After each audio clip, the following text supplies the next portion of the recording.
In the autumn of 1944, as American forces began the reconquest of the Philippine Islands, they came under a new and terrifying formal attack.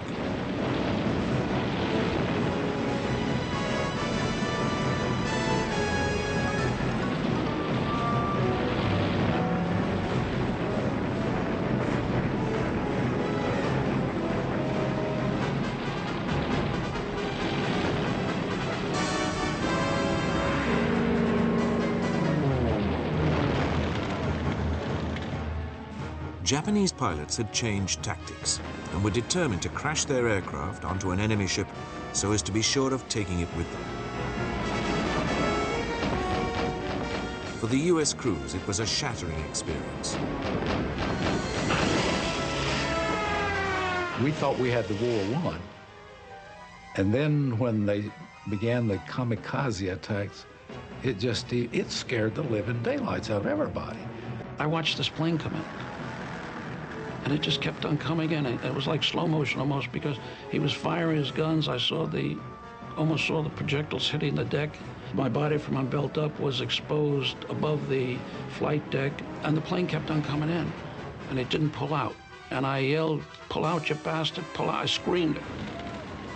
Over the next 8 months, more than 500 Allied ships were damaged or sunk, 5,000 crewmen killed, and almost as many wounded.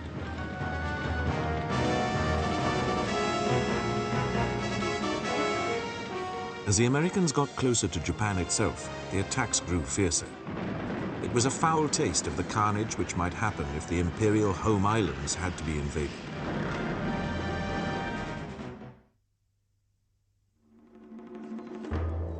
Most of the kamikaze were barely out of their teens. Their methods were born of desperation, but they rose out of the very core of the Japanese military tradition.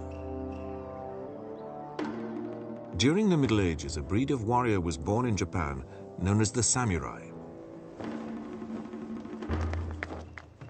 They followed the Bushido, or Way of the Warrior, code. This laid down that a samurai owed total loyalty and obedience to his lord, and must be ready to die for him, or the emperor, who was regarded as a god. Any samurai who did so would enjoy reincarnation. The cult of Bushido resurfaced after World War I, as Japan grew increasingly militaristic. This was in reaction to widespread corruption, which had accompanied attempts to introduce a democratic system. Many younger people were disillusioned, and army officers in particular demanded a return to traditional values. Japan was also undergoing a population explosion, which stretched the economy to the limit. And because the country was almost totally reliant on the import of raw materials, unemployment and poverty soared, made worse by the Great Depression, which began in 1929. The military saw overseas expansion as the only solution, and in the early 1930s, Japan annexed Manchuria to provide more living space. Then, in July 1937, the Japanese attacked China.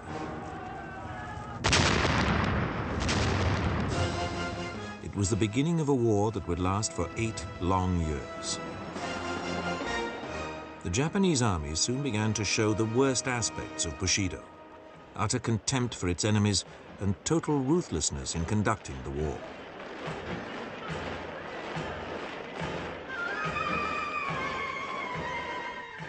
Atrocities against the Chinese, especially civilians, became commonplace and shocked much of the world.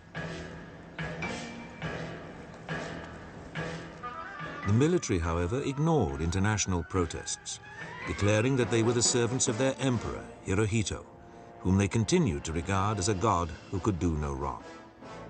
They also used this pretext to increase their influence over the government.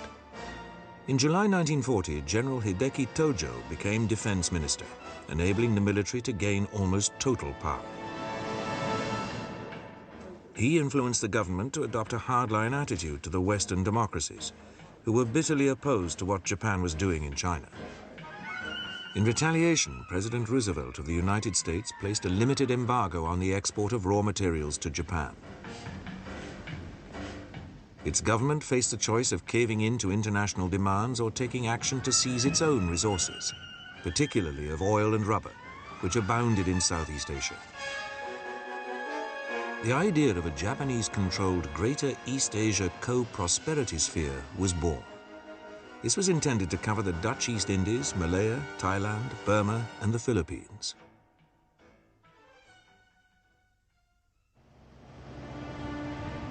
The Japanese recognized that the powerful US Pacific Fleet was the main obstacle to these expansion ambitions. So plans were drawn up to destroy it. Admiral Isoroku Yamamoto, the architect of the strike on the American base at Pearl Harbor, had no illusions that the United States industrial might would enable her to recover in 6 months. But he reckoned this would be long enough to establish the new Japanese empire. After that, Japan's only hope of long-term survival lay in America accepting that war with Japan would be too costly and bloody.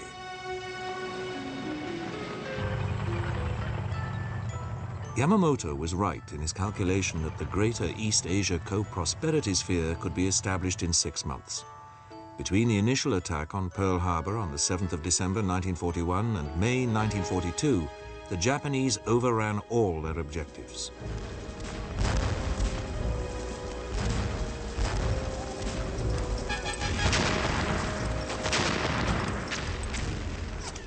The Japanese armed forces had proved that they were more than a match for Western troops. But the Bushido Code made them careless of their lives, often mounting suicidal charges. Japanese soldiers were also indoctrinated with the belief that to surrender to the enemy was a disgrace. As a result, their treatment of prisoners of war was brutal in the extreme and totally disregarded the Geneva Conventions. But this seemed of little concern in the spring of 1942. It was a time of euphoria for Japan. Her armed forces seemed invincible, and young Japanese went willingly into the army and navy, desperate to share in the glory.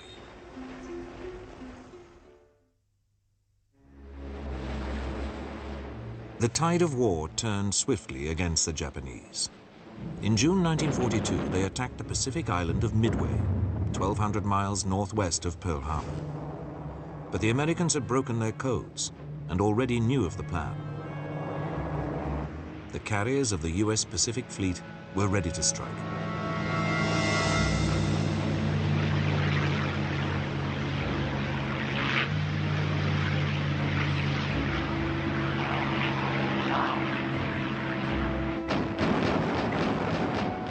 In the battle that followed, the Americans destroyed all 4 of the Japanese aircraft carriers deployed against them. The cream of the Imperial Navy went up in smoke.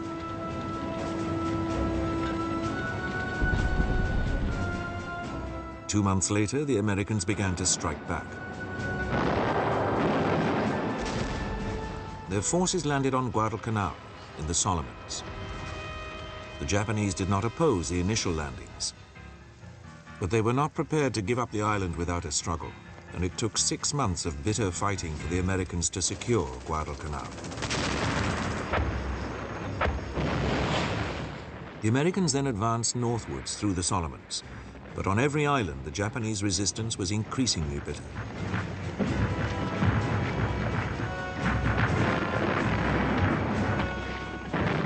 It was the same in the Central Pacific, where another American advance got underway.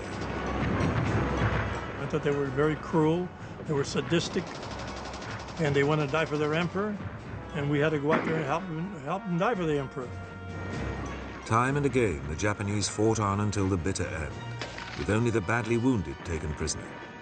Banzai suicide charges became increasingly frequent.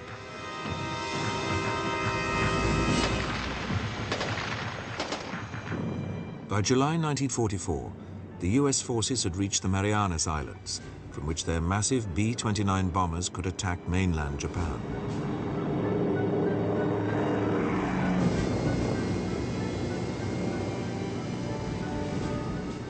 Japanese now began to show their growing desperation in another way.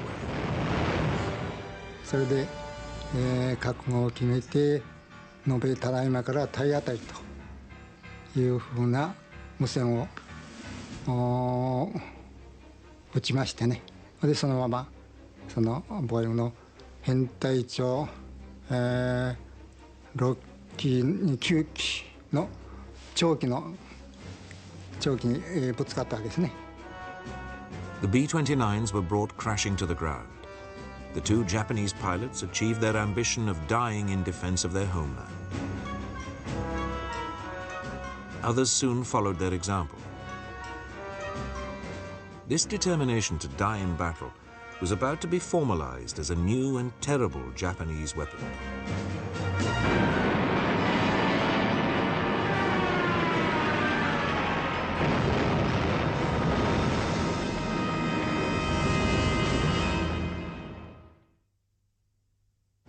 In October 1944, the American forces in the Pacific were poised to liberate the Philippines.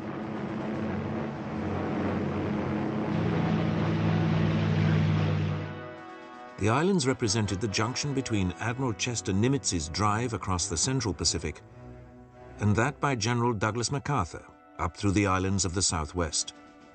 Recognizing the threat, the Japanese now drew up a plan for the defense of the inner ring of islands that protected mainland Japan.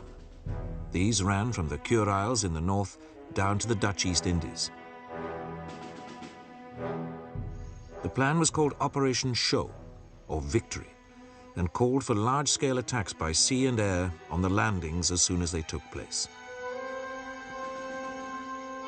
The still powerful Japanese combined fleet was now based in the Dutch East Indies, close to its main source of fuel. It could certainly reach the Philippines in good time.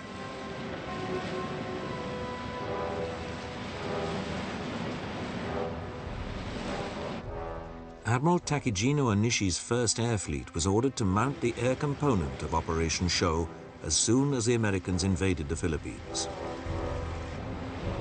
Simultaneously, the combined fleet would attack the American ships supporting the landings with two powerful groups of battleships and its remaining carriers.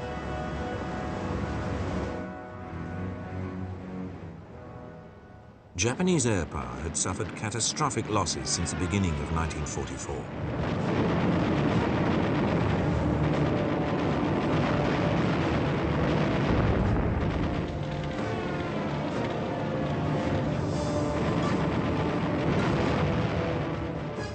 Onishi was left with only 60 aircraft, not nearly enough to make an impression on the American fleet.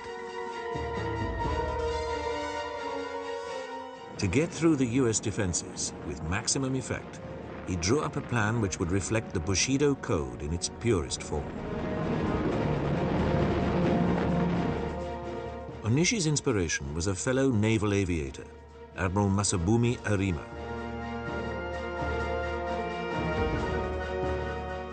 As the US fleet approached the Philippines in mid-October 1944, Arima had led his air group in a banzai attack against it.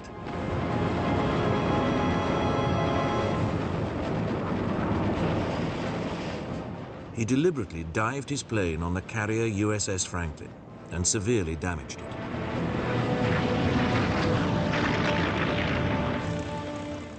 Onishi decided that such suicide attacks were the only way to deal with the wooden-decked US carriers. These were the key element of the Allied Armada, since they provided the essential air power to support the landings. But his attacks needed to be organized rather than carried out haphazardly. Onishi called for volunteers among his pilots to form a special attack unit. He called it Kamikaze, or Divine Wind, after the typhoon which had devastated a Mongol invasion of Japan in the 13th century. Some of Onishi's officers had doubts at first about what the response would be. 誰も変えてこなかったらどうしようかと思ったわけです。ところが専任の下士官がその封筒に入れて書いたのを持ってきました。調べてみたらば3つだけ白紙が入っとって、あとは全部希望ということ。Onishi's pilots considered it an honor to be given the opportunity to strike a mortal blow against their enemies and to die for their emperor.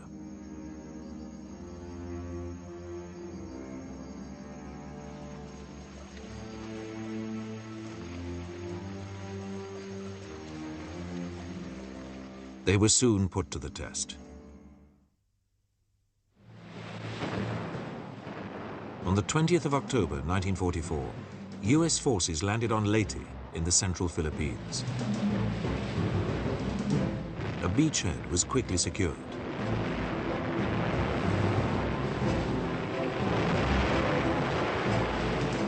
The Japanese immediately put Operation Shoal into action.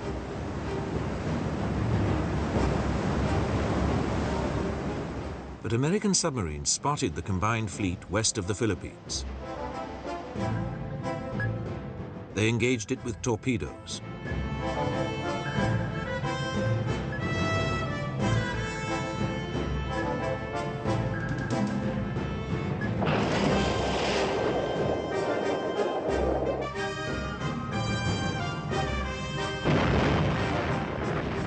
This marked the beginning of a sustained sea and air attack against the Japanese ships.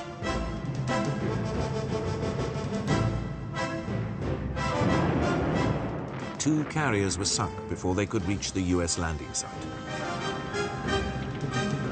It was now that Onishi launched the first of his kamikaze attacks. But because his planes lacked radar and visibility was poor, they failed to locate the US fleet.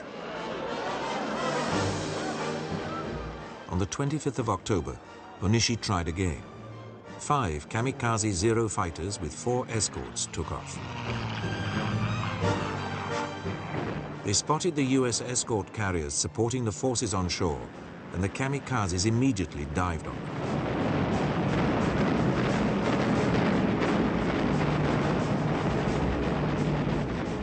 Despite intense defensive fire, 4 of the 5 aircraft hit their targets.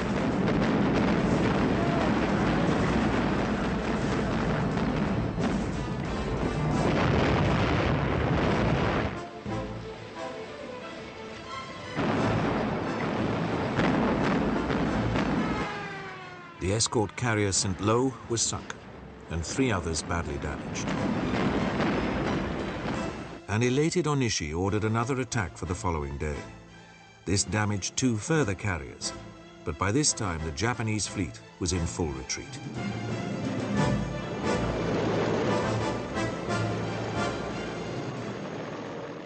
Three battleships and its last 4 carriers had been sunk.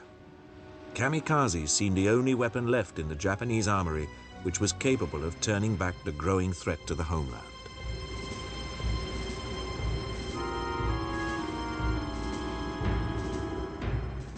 The call went out for more kamikaze units to be raised. The High Command recognized that the few experienced combat pilots who remained were too valuable to be frittered away. They therefore targeted flight training schools.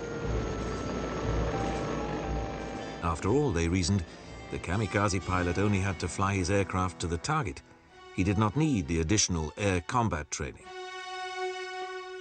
As Japan's situation became ever more desperate, the training schools intensified the indoctrination of their students in the Bushido Code to make them willing volunteers. It was very effective. All the fighter pilots, about 150 of us at the training base, were called in. A senior officer, the head of the troop, told us they were recruiting people for a special mission. Sometimes entire classes of students volunteered.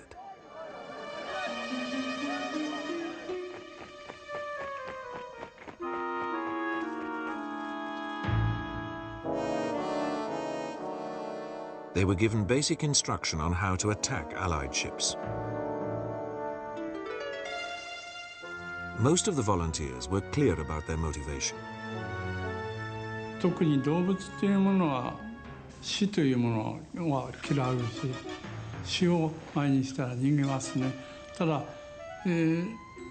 逃げてはいられないその精神的な責任とか道義とかというものがあった時に自分の命を捧げると。それと国なり民族のために命を捨てるということは、最高の名誉あることだと、考えられていたわけです。これは私だけじゃありません。誰でもほとんどがそうです。建前としてですね。But as US forces fought their way across the Philippines, they found that kamikaze was not just restricted to air attacks. Apart from banzai charges, Japanese troops would strap grenades or mines to themselves and attack tanks, knowing that they would be blown up in the process. Kamikaze was becoming widespread.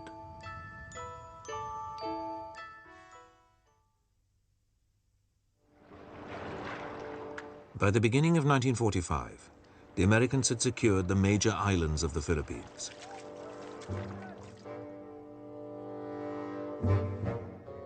Their attention now turned to the volcanic outcrop of Iwo Jima, which the Japanese had been using to mount some of their kamikaze air attacks.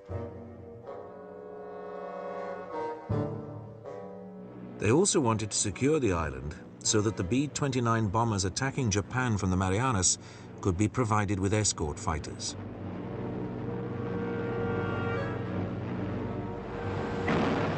US Marines landed on Iwo Jima on the 19th of February 1945.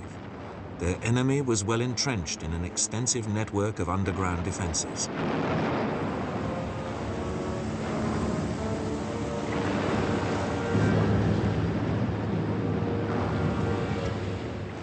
The Marines were quickly involved in a grim struggle.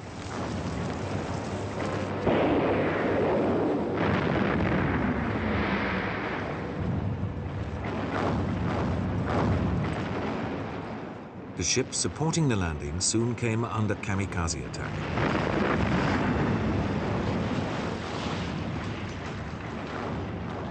They sank the escort carrier Bismarck Sea and badly damaged the massive fleet carrier Saratoga.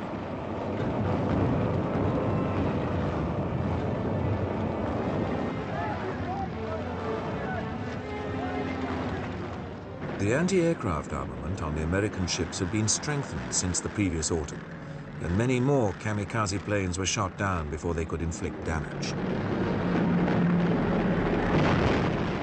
The tactics employed by the Japanese also played into the American hands. Instead of concentrating on a particular ship, kamikaze pilots were given individual targets. This enabled the ship's guns to concentrate on just one plane, rather than having to combat simultaneous attacks from different directions. Fortunately for the Allies, no kamikaze pilots survived to point out this tactical error. It took a month to secure Iwo Jima. Often, only flamethrowers were capable of destroying the Japanese soldiers in their underground bunkers.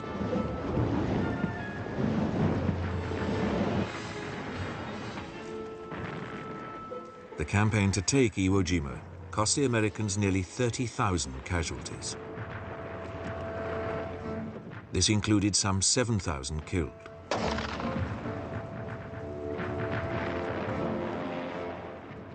Of the 20,000 Japanese defenders, less than 1,000 survived to become prisoners of war. But Iwo Jima paled almost into insignificance when compared to the next Allied objective, Okinawa, the last island bastion guarding the route to mainland Japan.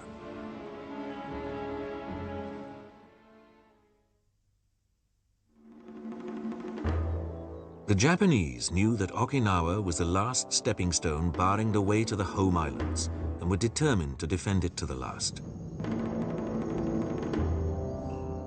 The 110,000 men of the 32nd Army did not intend to fight the Americans on the beaches, but instead forced them to pay dearly in attacks on a series of well-concealed fortifications.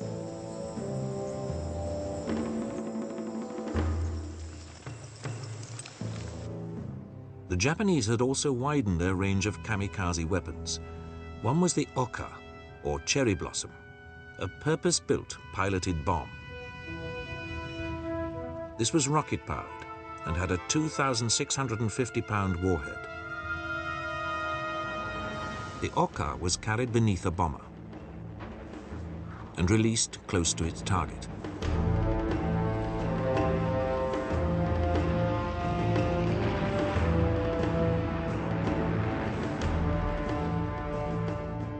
There could be no turning back for the Oka pilots. 特に大方隊の場合はもう19年の10月に絶対死ぬということで明日出るかも分かんないという状態で、来たのが、終戦まで続いてるもんですから、ちょうど死刑囚が死刑の宣告をされて死刑を待っているような心境ではありましたよね。The Japanese had also developed an attack boat similar to those of the Italians, which could be aimed at an enemy ship. But in their case, it was not intended that the pilot would bail out. Scores of these craft were waiting at secret bases on Okinawa.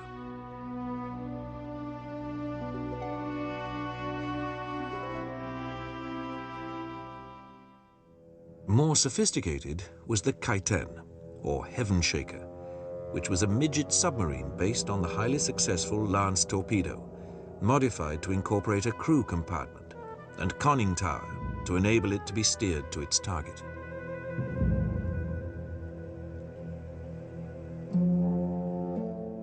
In theory, the pilot could evacuate the vessel just before it reached its target. 確かに大変ですね。It certainly was extremely difficult. First of all, there were no safety devices at all. It was like being put inside an oil drum, spun round and round until you were dizzy. The Kaiten were to be carried close to their targets by submarine and were designed to be launched underwater.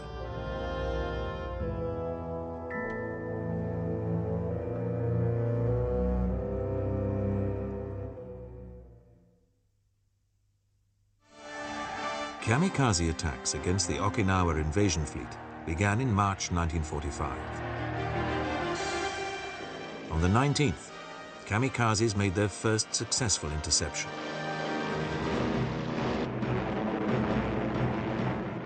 They struck the carrier Wasp and, for the second time, the Franklin.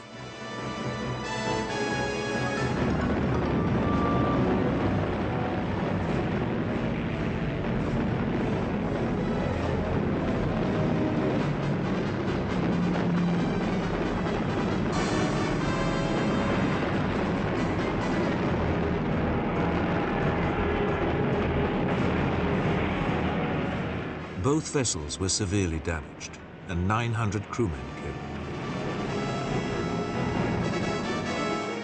The first operation by the Oka piloted bombs took place 2 days later. It was a disaster. The weight of the rockets made their mother bombers slow and unmaneuverable.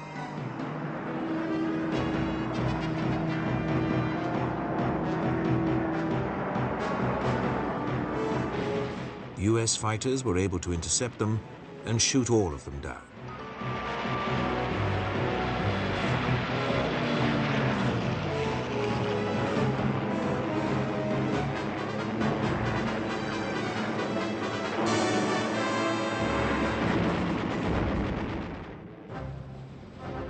On the 1st of April, the Americans made their initial landings on the west coast of Okinawa.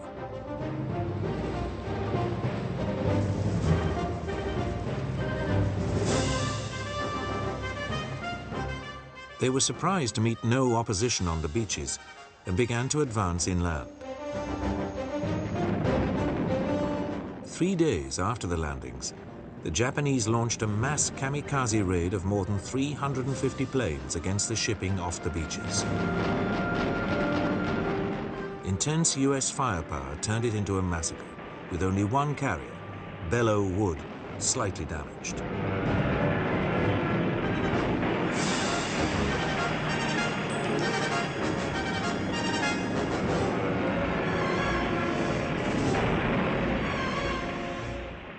On the 4th of April, the Japanese began what was effectively the greatest kamikaze mission yet.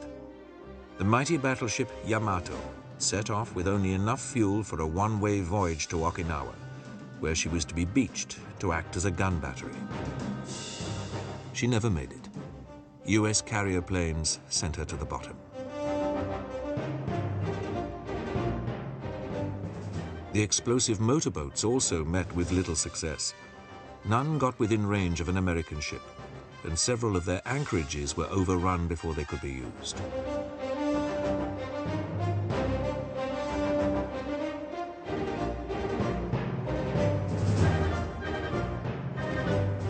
The sinking of an oil tanker, the USS Mississiniwa, was credited to the Kaitan, but more often they were intercepted while still with their mother craft. Even so, Japanese propaganda claimed that numerous Allied battleships were being destroyed. The Japanese people were led to believe that a great victory was about to be snatched from the jaws of ultimate defeat.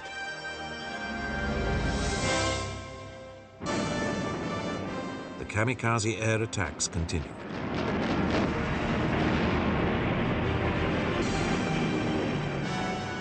The US crews were resorting to desperate tactics. The way we stopped them was just to fill the air with flak. And if there was ever an opening in the flak, they were on you. And we had a number of them just barely miss us at Okinawa.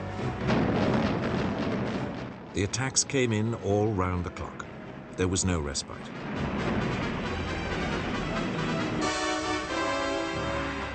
In spite of increasing losses, ever more volunteers stepped forward for the kamikaze units. ただ出る前に作戦主任の中島中佐という作戦主任の方がね、無駄死にはするなと。とにかくダメだったら帰ってこいと。機会はいくらでもあるんだと。By now, the preparations for a kamikaze attack had become a ritual.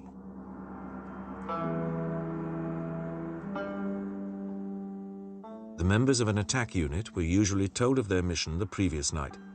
This gave them time to mentally prepare themselves and to write last letters to their loved ones. Second Lieutenant Shigeyuki Suzuki wrote of, "The great day that we can be directly in contact with the battle is our day of happiness, and at the same time, the memorial of our death."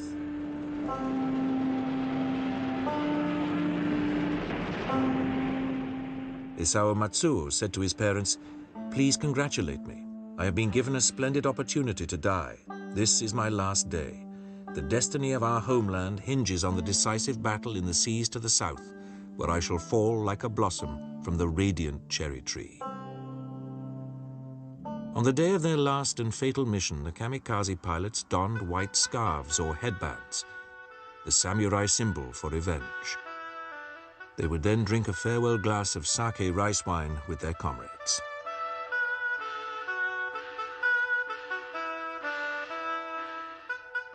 Then came the last short walk to their aircraft. それがトラックに乗って列車に向かう時のトラックの上から流れてくるわけですけども、ちょっと待ってください。緑小島のふるさとよさらば、白いハンカチ振るてよさらば、きりり彦棒に菜の花さして、ああ空は男の行くところ。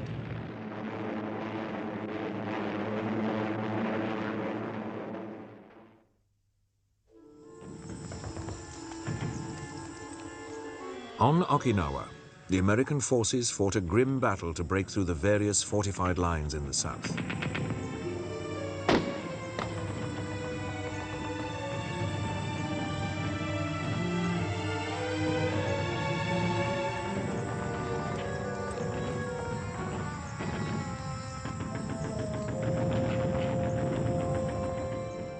But in contrast to previous campaigns, Japanese soldiers did begin to surrender voluntarily as the weeks of fighting wore on.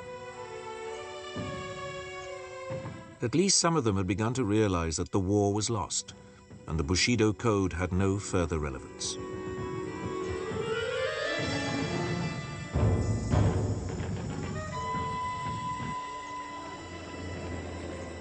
But those who allowed themselves to become prisoners of war were still a small minority. Most Japanese soldiers simply fought on until they were killed.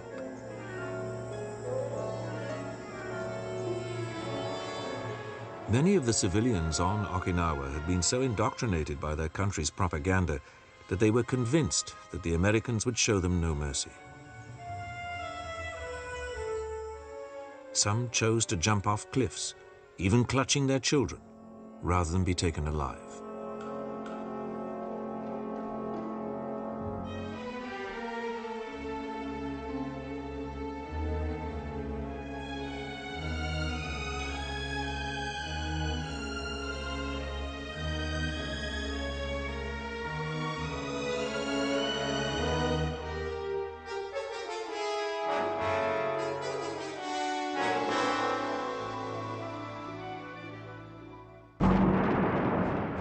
All the time, the supply of kamikaze pilots seemed inexhaustible. But eventually, the Americans broke through the final defense line. As many others had done before him, the Japanese commander, General Mitsuru Ushijima, committed suicide on the 22nd of June. His death marked the end of almost 3 months of bitter combat.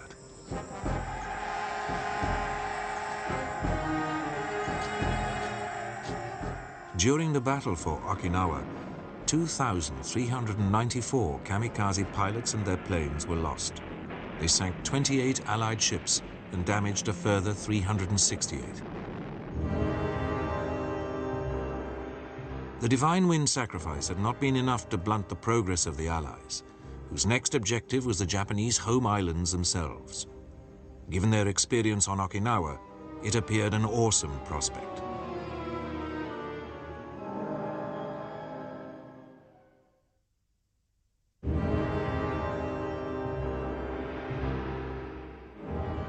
By July 1945, Japan was in a desperate situation.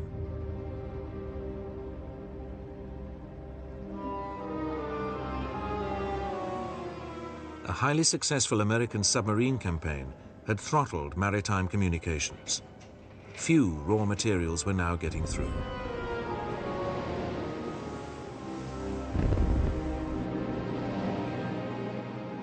B-29s, now joined by B-17s and carrier-based aircraft, were remorselessly bombing the home islands. Japan's cities were being systematically destroyed.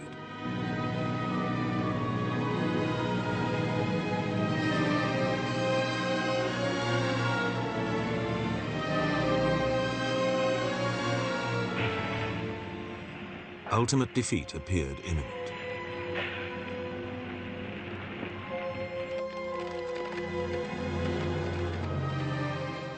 Some members of the Japanese government realized this and were attempting to put out peace feelers to the Allies. But the military was still in charge and refused to consider surrender. Instead, they were preparing to resist an Allied invasion. Suicide weapons would play a major role.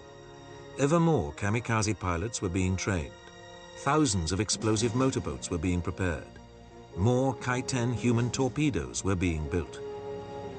The whole Japanese population was being mobilized and indoctrinated to resist to the last.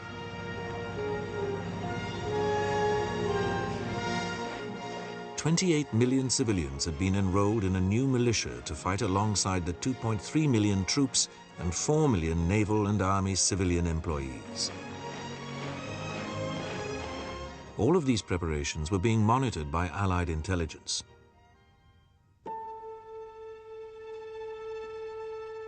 This map of the special suicide formations was based on information gained at Britain's Bletchley Park Code-Breaking Centre, and is on display there.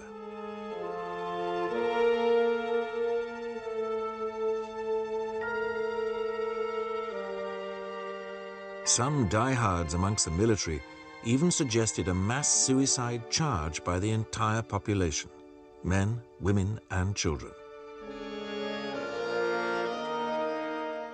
It was with this in mind that the Allies began to draw up plans for the final assault.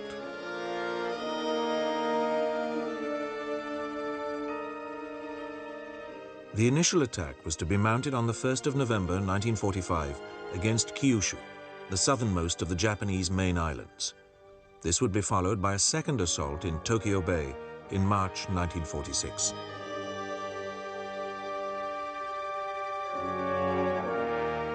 Painfully aware of the Japanese resistance on Iwo Jima and Okinawa, and the knowledge that the people of Japan were likely to sell their lives even more dearly when their homeland was invaded, the Allies were certain that their invading forces would suffer heavy casualties, especially from kamikaze attacks. Around 1 million dead were forecast.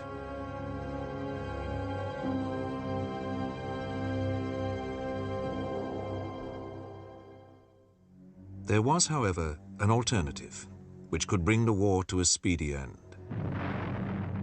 Deep in the Alamogordo Desert, New Mexico, an atomic bomb was exploded on the 16th of July. Knowing this, the Allied leaders issued Japan with a demand for unconditional surrender. The alternative for Japan is prompt and utter destruction. The Japanese government rejected the demand because it insisted on unconditional surrender and made no mention of the fate of Emperor Hirohito.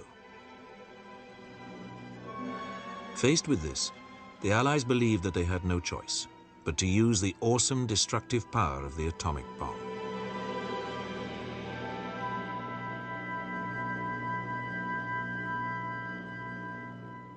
The first was dropped on the city of Hiroshima on the 6th of August.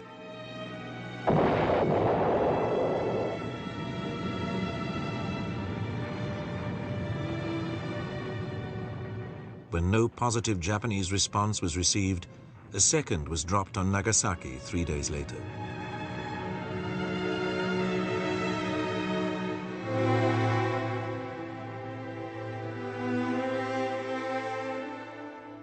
The Japanese Supreme Council was now deadlocked between the civilian members who wanted to sue for peace and the military who were determined to fight on until the end. Eventually, both parties agreed that the emperor should be consulted.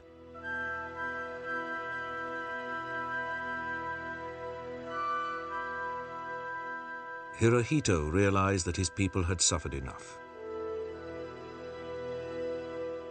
In order to prevent a military coup, he took the unprecedented step on the 14th of August of broadcasting Japan's acceptance of the Allied demands.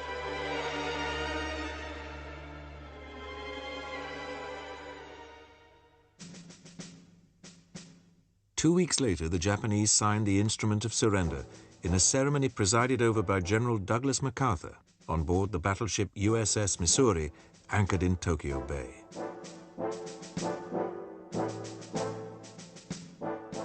Let us pray that peace be now restored to the world, and that God will preserve it always. These proceedings are closed.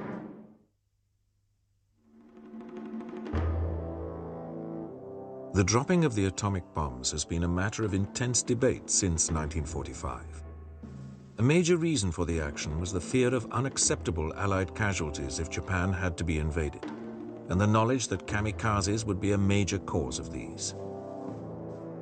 The thousands of idealistic young Japanese men who volunteered to follow the ultimate demand of the Bushido Code were undoubtedly gladiators of great courage. But they were also victims of a self-destructive ideology.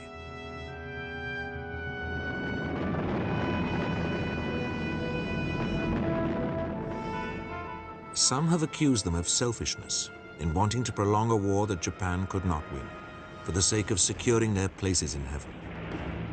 Their fanaticism had blinded them to the ultimate consequences of their actions. In Japan today, there is a kamikaze museum.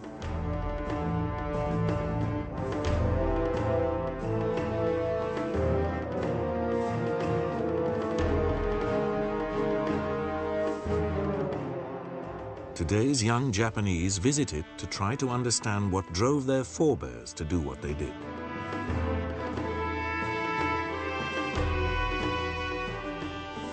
The families of the kamikazes, and the ever-dwindling band of those who volunteered but were not called, continue to revere the memory of those who made the ultimate sacrifice.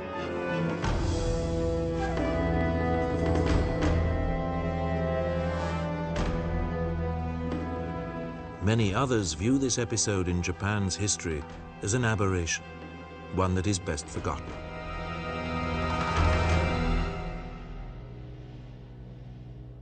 Despite their courage, the kamikazes could not prevent the inevitable.